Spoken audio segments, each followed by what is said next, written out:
So apparently people are really interested in retro-styled electric motorcycles. Did you hear that, Zero? Retro-styled electric motorcycles. Retro. So today we're looking at 10 more retro electric motorcycles that might just tickle your pickle, perhaps even more than the last time that I talked about this. So if you guys want to check out my previous video on this topic, there's a card popping up right now, or you can go to the link in the description below. Also, I've got a few playlists in the description on similar stuff relating to retro motorcycles that you might enjoy. Now, I do want to say quickly before we start, you should know that getting a motorcycle like most of the ones on this list isn't the same as going to your local motorcycle dealership and getting a Honda or a Suzuki or a Triumph. Many of these companies have little to no dealer support, and sadly many of them are quite expensive. Now that doesn't mean that it's necessarily a bad idea to get one, as electric motorcycles in general do need much less maintenance. There's like no valve adjustments or anything like that, but you should know that you are getting less support if you do get into buying one of these. Anyways, let's jump in. All right, the first bike on my list is the Black Tea Motorbike. Now, Black Tea is a German company making small, electric, lightweight motorcycles that are classically designed. Seriously, these do look like small British bikes from the 60s, which is kind of what people are wanting. Black Tea offers two bikes, the Bonfire and the Bonfire X. The standard Bonfire is 4,000 euros, so about 4,600 US dollars, and the Bonfire X is 5,200 euros, so around $6,200. Both bikes have a top speed of around 50 miles per hour. I think it's like 55 miles per hour with the Bonfire X, but the biggest difference and the reason for the price gap is the range. The standard Bonfire has about a 55 kilometer range, so about 34 miles, and the Bonfire X has about twice that range, so 100 kilometers or 62 miles, which isn't great for what you're spending, but it's not bad. But yeah, as much as I love these bikes in terms of styling and performance isn't too bad, and even the charge time of 80% in 3 hours, that's really not that bad. I just can't get over the price tag for the range that you're getting, even with the Bonfire X. The really cool bikes, definitely suitable for around town and city stuff, but a 35-mile range is really not enough. Like, range like that short means that you can't even have a bike like this in a bigger city. Like, you could only have this in a small city because there's just not enough miles. So yeah, that's why it's lower on my list. They're really cool looking in terms of style, but not quite the numbers that I would want to see. All right, next up we've got the Husqvarna E-Pilen. Now this one stands out a bit for two reasons. One, it isn't actually released yet, and two, you're getting a bike, in this case from an established manufacturer with a massive dealership network that I would assume will be able to support a bike like this. And as many of you know, the company, which is Husqvarna, is essentially KTM. Huskies are basically KTMs with different plastics on them. Regardless, this electric concept bike stands out for me as it's on the Pilen platform, which are inherently retro. They're a bit futuristic, and maybe you could call them neo-retro, maybe that would be the best term, but they have that simplicity that I love and that many love. This bike will feature swappable batteries, as KTM is part of the battery deal with some of the other Japanese manufacturers and with Piaggio. So the bike will have an 8 kilowatt motor producing around 11 brake horsepower and a range of about 62 miles.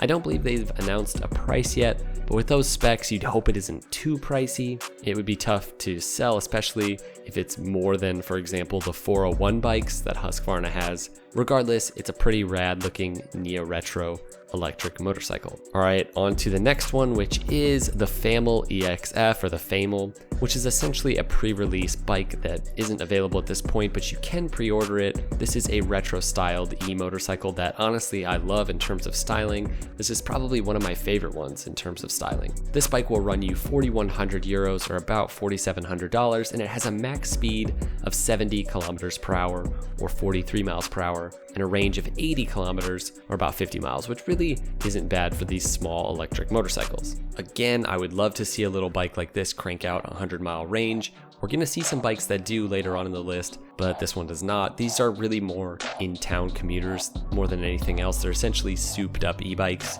I think my favorite thing in terms of style for this bike is how it's just a bit more flashy and bold than a lot of the other retro e-motorcycles. Like, it's got some character, it's got some different badging. It's just interesting in terms of style. It's not so like just plain. All right, next on the list is the Evoke Urban Classic. Now, Evoke is a really interesting company. They have an electric cruiser that isn't the bike we're talking about. I guess you could include it, but yeah, it claims a top speed of over 230 kilometers per hour. That's 142 miles per hour and a range of over 470 kilometers in the city, which is almost 300 miles. Now they have some proprietary battery tech and it really shows because these numbers are crazy. So the Urban Classic will run you $8,400, which might sound like a lot, but when you look at the specs, it's really not bad. This bike has a top speed of over 130 kilometers per hour, which is over 80 miles per hour, and a city range of 200 kilometers or 124 miles. Now who knows what that will translate to if you need to take it out on the highway or just back roads, but it's certainly going to be more than almost all the other bikes on this list. Now in terms of styling, I will say that I'm not a huge fan. It's not exactly my cup of tea, but the bike has great numbers, and even though it's a bit more than some of the other bikes we've looked at in terms of price, the specs are really that much better. All right, next up is the Pursang E-Track. This is a very cool bike by a very cool company, a company making all electric motorcycles with a history in motocross from back in the 80s. Anyways, this is their E-Track. Essentially, it is a flat tracker styled electric motorcycle, sort of a mix between like the Harley Livewire and sort of Indian FTR. In terms of spec, this bike produces 11 kilowatts of power. It has a max speed of 120 kilometers per hour or 68 miles per hour, and it has a 120 kilometer range or 75 miles. So pretty decent specs and a solid retro looking electric motorcycle. Next on the list is Yatri Motors, both their Project Zero and Project One, both of which are pretty retro. I think most of you watching this would probably go for the Project Zero, but they're both cool. The Project Zero is a really great looking neo retro electric cafe racer. It gets to a full charge in 2 hours, which is really impressive, and it has a 230 kilometer range or 143 miles, which is really, really good. 64 peak horsepower, which is awesome, and a top speed of 87 miles per hour. So all these specs are great. Now this bike is made by a company called Yatri, which is based in Nepal, and in Nepal, the bike is roughly the equivalent of $16,400. So yeah, I guess you get what you pay for in this segment. It's a bit pricey in my opinion, but it is one of the best bikes on the list in terms of specs, and it's pretty cool looking. Now, Denzel Motors is a company that's been around for a while. I'm not sure where they're at with production of these bikes, but I figured it would be a good one to point out. Also, not sure about some of the wording on this website. I don't know what's going on here. Anyways, their retro electric bike is the Electric Cafe Racer. Not the most original name ever, but it's pretty sweet looking, especially in this like blacked out version. The specs are decent with a max speed of 85 kilometers per hour or 53 miles per hour. And yeah, I'm not really seeing all the other specs on the site.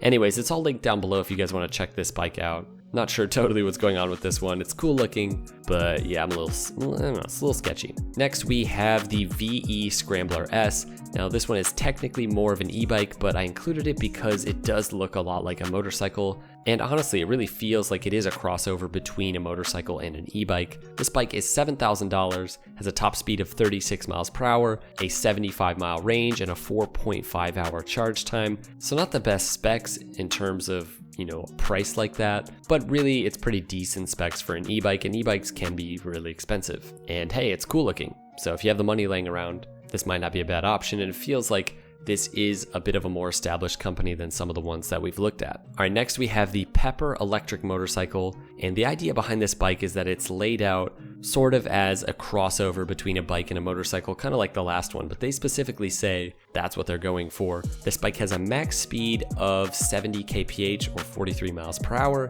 and yeah, not a ton of other specs about the bike. I don't believe that you can purchase it just yet, and I'm not sure the price, but hopefully we'll have some of that info coming soon because this is a really cool looking bike. All right, the last one on the list is the Veitis E-Twin, or sorry, actually it's EV-Twin. Now this is maybe the best looking electric motorcycle I've seen. It's right up there with the one that was number one on my list for the last video, which is the Regent number one. Both of them are very cool. This kind of has that cruiser bobber look. It's really more of a bobber. And the number one on the last video was kind of more of a classically styled British sort of standard bike. But if you like this style of motorcycle and you want something electric, this is going to be where it's at. This looks like a motorcycle, and that's really what we want. We want something that actually looks like a motorcycle. This bike has a 70 mile per hour top speed, a 100 mile range, and a 3 hour and 45 minute charge time. And this company Veitis is a British company, and they This bike is designed and manufactured in Great Britain right in-house, and this bike isn't released yet, sadly. I'm not sure what the price will be. Again, it needs to stay reasonable for it to make sense, because in terms of specs, it's basically comparable to like a 125cc bike in terms of power. So I'd say even if this bike was like $8,000, I would say that that's fair, much like, a retro bike like what Mutt is producing in the UK. Those can run you upwards of like 6,000-7,000, I believe. So, getting a really nice, cool styled bike that's electric, it makes sense. But if this thing is like over $10,000, it just won't make sense, just because it won't be, comparable to other things that you could get for $10,000. But yeah, it's a pretty sick bike. So let us know down in the comments below what you think of this bike or any of the other bikes that we looked at, and make sure to check out my other videos about retro bikes. There's gonna be a playlist popping up soon. And yeah, hope you guys are doing well. As always, ride safe.